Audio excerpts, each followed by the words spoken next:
भारतीय रेलवे दुनिया के सबसे बड़े नेटवर्क्स में से एक। आज समझते हैं इसके पावर हाउस की कहानी। ये इंजन एक जाना पहचाना नज़ारा है। यही तो देश को चलाते हैं और हर एक की अपनी अलग पहचान है। कभी ध्यान दिया है इन पर कुछ अक्षर और अंक लिखे होते हैं, किसी पहेली की तरह, है ना? नहीं, ये कोई रैंडम नंबर नहीं है। ये बताते हैं इंजन के मकसद और उसकी असली ताकत की कहानी। तो फिर इन कोड्स का असली मतलब क्या है?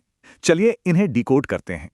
देखिए, ये नाम असल में एक आसान सा कोड है। एक बार समझ आ गया तो सब क्लियर है। इस कोड के 4 हिस्से हैं जो बताते हैं गेज, पावर, यूज और मॉडल के बारे में। पहला अक्षर गेज बताता है, जैसे W मतलब ब्रॉड गेज। दूसरा पावर और तीसरा यूज, जैसे P पैसेंजर के लिए। तो अब जब ये कोड समझ आ गया है तो मिलते हैं भारतीय रेलवे के कुछ असली पावर हाउस से। एक तरफ है पैसेंजर स्प्रिंटर, दूसरी तरफ मालगाड़ी खींचने वाला हैवी वेट। इनका डिजाइन ही इनका काम बताता है। वैप 7 यानी हाई स्पीड स्टार। W मतलब ब्रॉड गेज, A मतलब AC इलेक्ट्रिक और P मतलब पैसेंजर। सोचिए, 6350 हॉर्स पावर की जबरदस्त ताकत।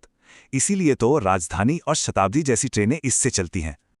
तेज रफ्तार, एकदम स्मूथ एक्सेलरेशन और भरोसेमंद परफॉर्मेंस, यही तो इसकी खासियत है। अब बात WAG-9 की, जिसे मालगाड़ियों का बाहुबली भी कहते हैं। ये सबसे शक्तिशाली इलेक्ट्रिक फ्रेट लोको है।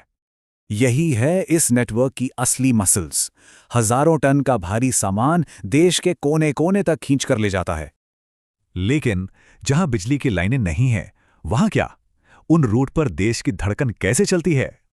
जवाब है डीजल इंजन। WDM और WDG सीरीज के लोकोमोटिव ही उन ट्रैक्स की लाइफलाइन हैं। पर यह कहानी सिर्फ ताकत और कोड्स की नहीं है। ये कहानी है मेक इन इंडिया की भी। जी हाँ, मेक इन इंडिया के तहत वर्ल्ड क्लास लोकोमोटिव अब यहीं भारत में डिजाइन और तैयार हो रहे हैं।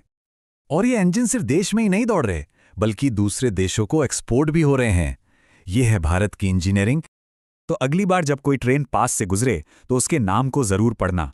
वो सिर्फ एक कोड नहीं, एक पूरी कहानी है।